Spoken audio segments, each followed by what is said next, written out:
everyone, and welcome to Stan the Wine Man TV. I am your host, Stan Rattan, and this is a blue-collar wine show where I help you spend your wine dollars wisely, even if it involves wine in a can. I don't want anybody to come into my department and buy a crappy canned wine. Just don't want it. I don't care. I don't care if, it has the biggest market share, all that. I don't care. It has to be good wine in a can. And they're getting better and better. They've changed the liners in the cans. Things are improving in the canned wine world. Like I said in both episodes, this is a part 3 of the canned wine trifecta, dedicated, of course, to Lauren, who always seems to put canned wines in front of me to try, because she just gets such a kick out of it. But I am serious about this, guys. I'm really serious about finding good canned wine. I fought it for the longest time. I'm not sure why I fought it. Not sure. But, I also kind of was resistant to the hard seltzer thing. I wasn't sure. We sold a ton of White Claw, a ton of San Juan seltzer, because we live on San Juan Island. Of course, you have San Juan seltzer, even though it's not made on San Juan Island. Yeah, whatever.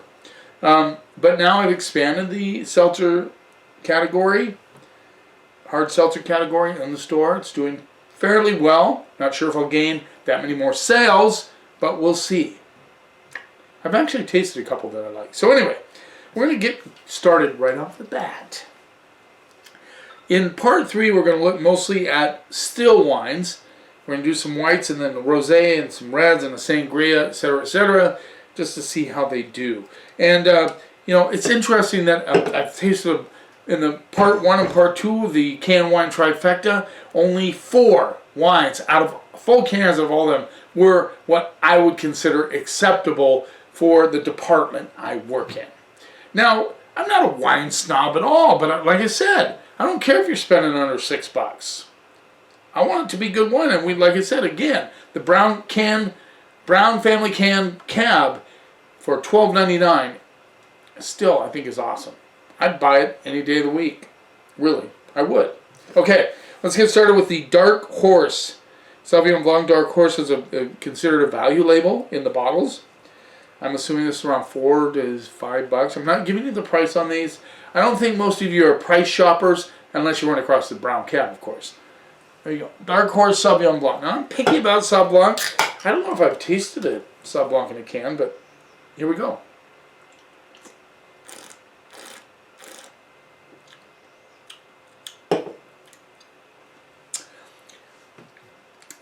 Do not like the finish. I like the initial attack on the palate. It had almost like a New Zealand-like Sauvignon Blanc attack, a little grapefruit.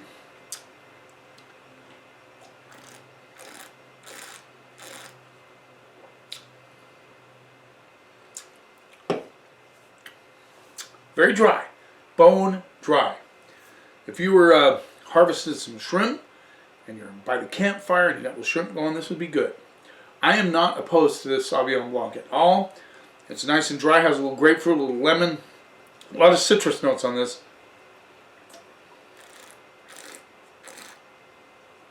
I didn't like the first Dark Horse one. I think it was Rosé Bubbles, something like that. Or maybe Brut Bubbles. This Sauvignon Blanc is okay. I like it. I'm going to go C. I think it's an average. It might be C, C+. Nice and dry, good flavors. I like it. Let's move on. Oregon. All this says Oregon Pink Rosé. Canned Oregon. Okay. Canned Oregon Red Pinot Noir. Yeah, we've got one of those. Okay, we're going to move on here. This is the last of the white still wines.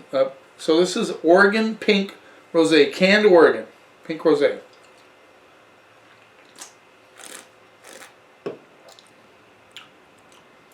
You know what it tastes like to me? Let's show you the label. Cheerios. That's the first thing I thought of when I put it in my mouth was Cheerios. Have you ever popped Cheerios in your mouth? I used to when I was a kid. Yeah. Pass. D+, C-. Let's move on. Yeah. Canned Oregon red Pinot Noir. Oh. Okay, let's see what we get.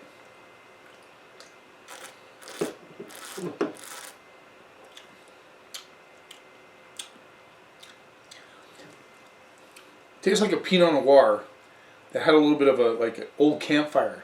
You know, the wood, burning wood, and you stuck it in the can. It has that really kind of burnt wood thing going on.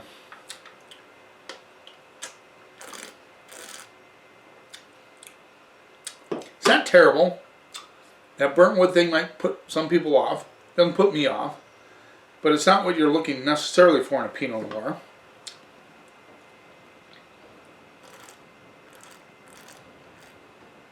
Very light bodied. Of course, you know, they're not going to put their top-notch Pinot Noir in a can. Not terrible, but not great either. I'm going to go C- on that. That burnt wood thing is just unbelievable. So there might be some cherry notes in there, but I'm telling you that charred wood thing is just dominant on the palate. I feel like it just stuck a piece of wood in my mouth. I'm not even getting a lot of fruit on this one. Just a little bit. It has the essence of Pinot Noir, and maybe just a touch of cherry. But overall, yeah, it's a pass. C-. House wine, Sangria. Now, I will confess right now, we carry this at the store because we get asked for Sangria quite a bit. I think I carry a barefoot Sangria in a 1.5. People like something that they can make a Sangria out of. I thought, well, let's get a canned Sangria. At least they have something they can use there.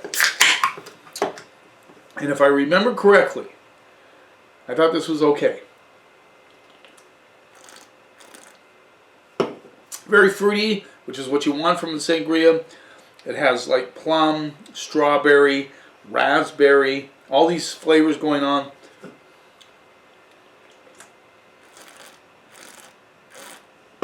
It avoids the fakey flavors a little bit. Very tutti fruity.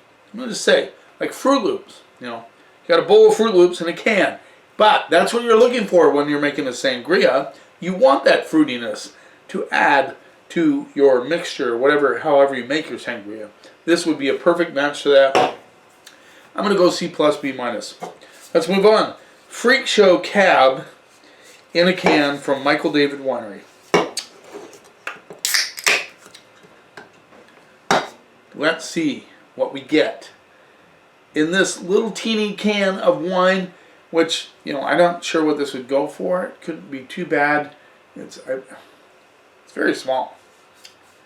Very small. I'm not going to look for the thing, you know, because my glasses are giving me a little bit of a hard time right now. But probably 187, maybe a little bit more than that.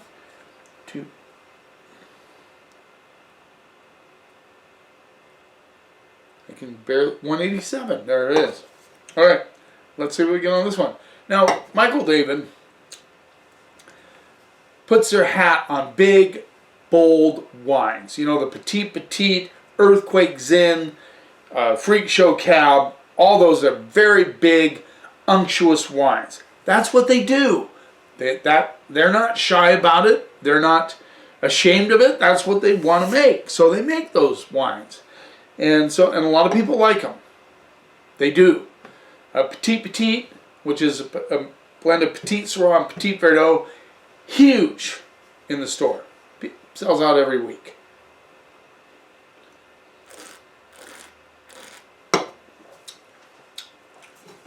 Little tannins, kind of cool. Has some tannins to it. I like that.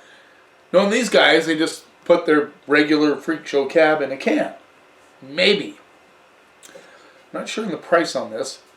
Google it if you guys want to find out what the price is on these. I wasn't really concerned about price, like I said, unless you're going to buy the Brown Family Cab, which is $12.99. Most of these are going to be reasonable enough that you're not going to really worry about it. That's all I'm saying.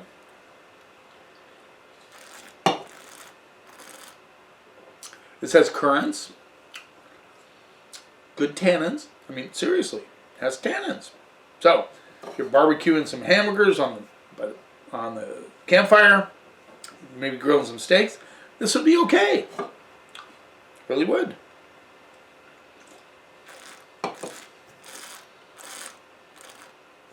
Currants. A little bit of a touch of spice on the backside of this one. Just a kiss. Tiny, tiny little kiss of spice. Yeah, not bad. Actually, I think if you poured this in a glass, you would probably not be able to tell the difference between this and the Freak Show Cab out of a bottle. Although I don't think it's quite as big and powerful. So, I don't know where that falls in, how they go about producing this and what they do. But, they took the same label, crazy Michael David stuff, as they always do.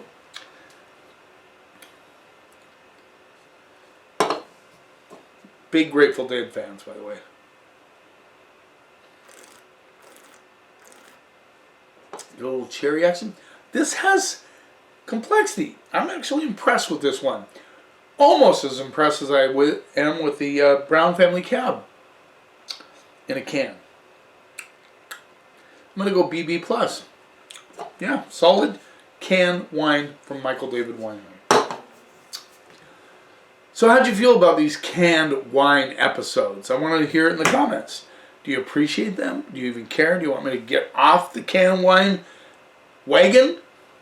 I don't know. You need to let me know. I hope I have enough younger people in the audience that were like, oh yeah, I really like that. But I do want to know. I want to know. I want more comments. I got a bunch there for a while, and then they kind of quieted it down. I like comments because I respond to them. I like the interaction. I really like it.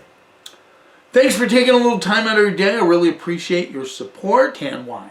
You keep watching, and I'll keep helping you spend your wine dollars wisely.